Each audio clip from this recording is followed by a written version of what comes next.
खुली हवा की सौगत बिगाड़ देती है, कबूतरों को खुली छत बिगाड़ देती है। और जो लोग जुर्म करते हैं वो इतने बुरे नहीं होते, सज़ा न देकर अदालत बिगाड़ देती है। राहत इंदौरी साहब के शेर के साथ मैं ललित स्वागत करता हूं आपका लीगल क्लिनिक बाय ललित में।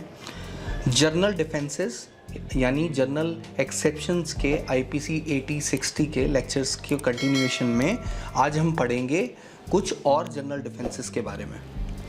तो अगर आपने पहला पार्ट नहीं देखा है तो पहला पार्ट आप जनरल डिफेंसेस का देख सकते हैं, ये दूसरा पार्ट है। तो चलिए करते हैं वीडियो को शुरू। जनरल डिफेंसेस में आज हम जानेंगे कि इन्फेंसी किसको कहा गया है। सेक्शन 82 और सेक्शन 83 जनरल डिफेंसेस का इन्फेंसी की बात करता है। ये बेसिकली डिफेंस प्रोवाइड करता है बच्चों के लिए। सेक्शन 82 ये कहता है कि यदि कोई भी बच्चा जिसकी उम्र 7 साल से कम है उसको कंप्लीट एग्जेम्पशन दिया जाएगा, यानी 7 साल के बच्चे के ऊपर आप किसी भी तरह का कोई भी केस नहीं चला सकते हैं, उसको कंप्लीट एग्जेम्पशन दिया गया है। वहीं सेक्शन 83 ये कहता है कि 7 से 12 साल के बच्चे के ऊपर आप केस तब दायर कर सकते हैं, तब उसको क्रिमिनल एक्ट के लिए लायबल मान सकते हैं। सबसे पहले ये देखा जाएगा कि उसके अंदर उसका माइंड मैच्योर था वो काम करने के लिए, उसको समझ थी। एग्जाम्पल के तौर पे हम ये समझते हैं कि एक 10 साल का बच्चा एक मोबाइल फ़ोन चुराता है और उस मोबाइल फ़ोन चुराए हुए को वो एक दुकान पे जाके बेच देता है, तब ये माना जाएगा कि हाँ उसके पास इतनी समझ तो है कि मोबाइल फ़ोन चुराया उसने और इसके बदले में उसको कुछ पैसे मिल सकते हैं और वो दुकान पे जाके उसको बेच रहा है, तब उसके ऊपर एक लायबिलिटी क्रिएट हो सकती है। ये टोटली डिपेंड करेगा कि उस बच्चे का मानसिक विकास, दिमागी विकास इतना हुआ है या नहीं हुआ है। एक बड़ा ही इम्पॉर्टेंट लैटिन मैक्सिम इसके अंदर आता है विच इज़ डोली इन कैपेक्स। डोली इन कैपेक्स का लैटिन मैक्सिम बेसिकली ये बोलता है कि कोई भी बच्चा इनकैपेबल है कमिटिंग एन ऑफेंस। क्यों? क्योंकि उसके अंदर मेंसेरा होता ही नहीं है, यानी उसके अंदर वो सोच और समझ, वो एबिलिटी ही नहीं होती कि वो अच्छे बुरे के बारे में सोच सके जो वो क्रिमिनल काम करने वाला है। आइए अब बात करते हैं इंसैनिटी की। ये डिफेंस सेक्शन 84 में दिया गया है। तो दोस्तों, कोई भी ऐसा काम, कोई भी ऐसा क्रिमिनल एक्ट जो कि एक ऐसे व्यक्ति के द्वारा किया गया हो जिसके पास मेंटल इनएबिलिटी है, यानी एबनॉर्मेलिटी है, उसके पास ये सोचने और समझने की ताकत ही नहीं है कि वो काम अच्छा है या बुरा है। कोई व्यक्ति यदि इडियट है, लुनैटिक है और उसको ये नहीं पता कि वो काम कर रहा है, उसके कॉन्सिक्वेंसेस क्या होंगे, तो उसके लिए सेक्शन 84 में इंसैनिटी का डिफेंस दिया गया है। अब इसके इंग्रेडिएंट क्या हैं, ये बहुत इंपॉर्टेंट है। आप इसको समझिए कि वो व्यक्ति सबसे पहले तो अनसाउंड माइंड का होना चाहिए, दूसरा उसको ये समझने की क्षमता ही नहीं होनी चाहिए कि वो जो काम कर रहा है उस काम का नेचर कैसा है, और तीसरा कि वो जो इनकैपेसिटी है, वो सोचने समझने की जो अक्षमता है उस व्यक्ति की, वो उसके दिमागी अविकास के कारण होनी चाहिए। और सबसे इम्पॉर्टेंट, जो सोचने समझने की इनकैपेसिटी उस व्यक्ति के अंदर है वो उस टाइम पे प्रेजेंट होनी चाहिए जब उसने वो एक्ट किया। अब एक बहुत ही इंपॉर्टेंट केस लो है इंसैनिटी को लेके। ये बेसिकली एक रूल बन गया है विच इज़ कॉल्ड मैकनॉटन्स रूल्स। ये बेसिकली एक केस आया था 1843 में। उसमें क्या हुआ था, डेनियल मैकनॉटन नाम का एक व्यक्ति था, उसको मारना तो British prime minister mister Robert पील को था, लेकिन उसने एडवर्ड ड्रमंड, जो कि वहाँ के जो रॉबर्ट पील जो प्राइम मिनिस्टर थे उनके सेक्रेटरी थे, उनको उड़ा दिया। उसने ये बोला कि मुझे तो भगवान ने आवाज़ दी थी और ये प्राइम मिनिस्टर मेरे खिलाफ कंस्पिरेसी कर रहा था, तो मैंने इस व्यक्ति को उड़ा दिया। ये रूल बेसिकली ये कहता है कि जब वो काम आप क्रिमिनल एक्ट कोई व्यक्ति कर रहा है, पहली चीज़ तो वो अनसाउंड माइंड का होना चाहिए, दूसरा वो जब वो काम करे, जब वो क्रिमिनल एक्ट वो परफॉर्म कर रहा है, उस टाइम पर उसके दिमाग की क्षमता अनसाउंड होनी चाहिए, यानी उसको पता नहीं होना चाहिए कि उसकी कॉन्सिक्वेंसेस क्या होंगे। एक और इलस्ट्रेशन मैं आपको दे देता हूँ। एक और केस था जिसमें क्या किया, एक व्यक्ति ने दूसरे व्यक्ति को सोते हुए उसके सर पे इतने हथौड़े मारे और उसको मार दिया, और बाद में जब उसको ट्रायल किया गया तो वो व्यक्ति बार बार ये कह रहा था कि मैं तो इसलिए इसको मारा कि जब ये उठेगा सो के तो मैं उसको बताऊंगा कि देख तेरा सर गायब है।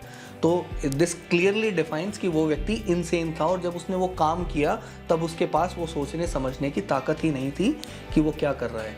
तो ऐसे पर्टिकुलर केसेस में जनरल डिफेंस दिया जा सकता है सेक्शन 84 इंसैनिटी का। आइए अब बात करते हैं अपने अगले डिफेंस की तरफ। अगला डिफेंस है ड्रंकनेस का। सबसे पहले तो ये जान लीजिए कि ऐसा बिल्कुल भी नहीं है कि आप पी लें और किसी को भी उड़ा दें और बाद में डिफेंस ले लें कि देखो मैंने तो पी रखी थी और मैंने किसी को उड़ा दिया। सबसे पहली बात ये बोला गया है कि जब आप इंटॉक्सिकेटेड हो जाते हैं, यानी आप कोई ऐसा पदार्थ ले लेते हैं जिससे आपकी सोचने और समझने की ताकत कम हो जाती है, तब यदि आप कोई ऐसा एक्ट करते हैं तब उसके लिए सेक्शन 85 और सेक्शन 86 में प्रोविज़न है। अब दो तरीके से हो सकता है इंटॉक्सिकेशन यानी ड्रंकनेस जो है वो दो तरीके से पाई जाती है। पहली इनवॉलेंट्रीली, जिसको सेक्शन 85 में बोला गया है, और सेकेंडली सेक्शन 86 में वॉलेंट्री को डिफाइन किया गया है। इनवॉलेंट्री मतलब आपको नहीं पीनी थी, आपको इंटॉक्सिकेशन नहीं करना था, किसी ने ज़बरदस्ती फोर्स के द्वारा, फ्रॉड के द्वारा कोई ऐसा काम किया और ज़बरदस्ती आपको पिला दिया और आपकी नॉलेज के बिना आपको इंटॉक्सिकेट किया गया और उसके बाद आपसे कोई क्रिमिनल एक्ट करवाया गया या आपने कोई क्रिमिनल एक्ट किया, तो उसका डिफेंस आप सेक्शन 85 में ले सकते हैं। वहीं सेक्शन 86 की बात करें तो ये कहता है कि यदि आपने जानबूझ के खुद को इंटॉक्सिकेट किया, वॉलेंटरली जानबूझ के पी ली और फिर किसी को उड़ा दिया, तो उसके लिए ये माना जाएगा knowledge of the act is assumed, यानी आपने जो काम किया वो सोच समझ के किया, जानबूझ के किया और इसके लिए कोई भी डिफेंस नहीं दिया जाएगा।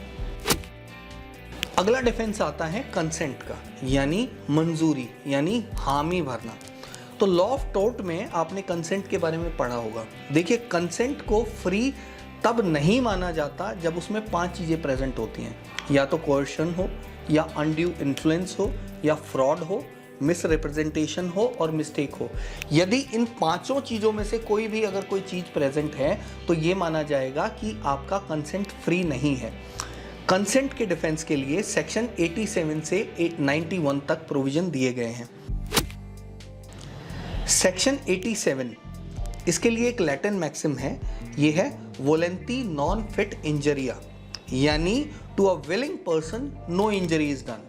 इसका थोड़ा सा ऐसे समझिए कि यदि कोई आप ऐसा काम करते हैं, आपको चोट लगती है या आपके साथ कोई ऐसा क्रिमिनल एक्ट हो जाता है जिसके लिए आपने हामी भरी थी, तो उसके लिए आप दूसरी पार्टी को लायबल नहीं ठहरा सकते।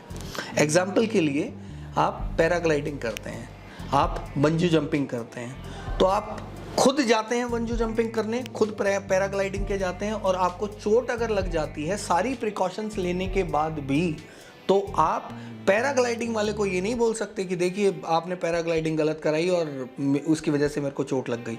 तो आप अगर खुद कंसेंट देते हैं उस चीज़ का, तो उसके लिए आप दूसरी पार्टी को लायबल नहीं ठहरा सकते। ऐसे ही यदि आप बॉक्सिंग मैच खेल रहे हैं, तो बॉक्सिंग ऐसा स्पोर्ट है जिसके अंदर चोट लगने के चांसेस रहते हैं और दूसरा व्यक्ति आपके मुंह पे पंच मारता है, आपको चोट लग जाती है, तो आप दूसरे व्यक्ति को ये नहीं बोल सकते हैं कि देखिए बॉक्सिंग का मैच मैं खेलने ज़रूर आया था लेकिन आपने पंच मार दिया तो मैं आपको लायबल ठहराऊंगा और आपके ऊपर क्रिमिनल केस करूंगा। ऐसा कोई प्रोविज़न नहीं है। इसके अंदर 2 इंग्रेडिएंट्स हैं। पहला, लीगल नेचर का होना चाहिए, यानी वो काम इल्लीगल नहीं होना चाहिए, और दूसरा, उस काम का जो फाइनल ऑब्जेक्ट है वो किसी की डेथ कॉज करना नहीं होना चाहिए। ये 2 इंग्रेडिएंट्स हैं। सेक्शन 88 ये कहता है, आप एक्सप्लेनेशन और डिटेल्स पढ़ सकते हैं, बट सेक्शन 88 बेसिकली ये कहता है कि यदि कोई ऐसा एक्ट किया जाता है जो कि गुड फेथ में किया गया हो और उस व्यक्ति के जान बचाने के लिए, तो उसके लिए आप उस व्यक्ति को लायबल नहीं ठहरा सकते। एग्जाम्पल के लिए डॉक्टर्स को, सर्जन्स को, जब वो कोई ऐसा ऑपरेशन परफॉर्म करते हैं जिसके अंदर खतरा होता है कि उस व्यक्ति की जान जा सकती है, तब वो आपसे एक फॉर्म साइन कराते हैं, वो बेसिकली आपसे कंसेंट लेते हैं कि हाँ देखिए मैं आपको मंजूरी देता हूँ। लेकिन सपोज कीजिए कि इमरजेंसी में कोई केस जाए और उस व्यक्ति को इमीडिएट ऑपरेशन की ज़रूरत पड़े, डॉक्टर उस व्यक्ति की जान बचाने के लिए ऑपरेशन परफॉर्म करता है और वो अनफॉर्चुनेटली उस व्यक्ति की डेथ हो जाती है, तो क्या वो डॉक्टर, वो सर्जन लायबल होगा? तो उसको सेक्शन 88 का डिफेंस दिया गया है कि वो व्यक्ति अगर गुड फेथ में वो काम कर रहा है, उस व्यक्ति के अच्छे के लिए वो काम कर रहा है, तो वो लायबल नहीं माना जाएगा। सेक्शन 89 ये कहता है कि यदि कोई ऐसा काम किया जाता है जो कि एक बच्चे के अच्छाई के लिए किया गया हो और उसके गार्जियन की परमिशन लेकर किया गया हो, उसके लिए आप किसी व्यक्ति को लायबल नहीं ठहरा सकते। एग्जाम्पल के लिए उस बच्चे को कोई मेडिकल प्रॉब्लम है जिसके लिए इमीडिएट ऑपरेशन करने की ज़रूरत है। अब आप क्या करते हैं, आप उस गार्जियन की तरफ से या वो गार्जियन उस बच्चे की तरफ से हामी भरता है और वो ऑपरेशन परफॉर्म करने के लिए कहता है। उस ऑपरेशन परफॉर्मेंस के दौरान उस बच्चे को कोई हानि हो जाती है या उस बच्चे की डेथ हो जाती है, तो ये क्लियरली प्रोटेक्ट करता है उस गार्जियन को कि वो उस काम के लिए सेक्शन 89 की प्रोटेक्शन ले सकता है, क्योंकि वो उस बच्चे की गुड फेथ में वो काम कर रहा था, उसके अच्छे के लिए वो काम कर रहा था। सेक्शन 90 में एक्सप्लेनेशन की बात करें तो सेक्शन 90 ये कहता है कि कंसेंट क्या नहीं है, यानी कोई ऐसी कंसेंट जो कि जोर ज़बरदस्ती से, मिसकंसेप्शन से या कि फियर में आके दी गई हो, उसको कंसेंट काउंट नहीं किया जाएगा। वहीं कंसेंट एक ऐसे व्यक्ति की जो इनसेन है, जो कि अनसाउंड माइंड का है या जिसको इंटॉक्सिकेट करके कंसेंट लिया होगा, उसको भी कंसेंट में काउंट नहीं किया जाएगा। और ऐसे ही जो बच्चा 12 साल से कम की एज का है, उसके भी कंसेंट को कंसेंट में काउंट नहीं किया जाएगा। मैं उम्मीद करता हूं कि आज के ये टॉपिक आपको पसंद आए होंगे, आपका कॉन्सेप्ट क्लियर हो गया होगा। नहीं हुआ है तो एक बार रिवाइंड करके दोबारा वीडियो को देख लीजिए। वीडियो यदि अच्छा लगे तो वीडियो को लाइक कीजिए, शेयर कीजिए और लीगल क्लिनिक बाय ललित से जुड़े रहें। स्वस्थ रहें, सशक्त रहें। जय हिंद, जय भारत।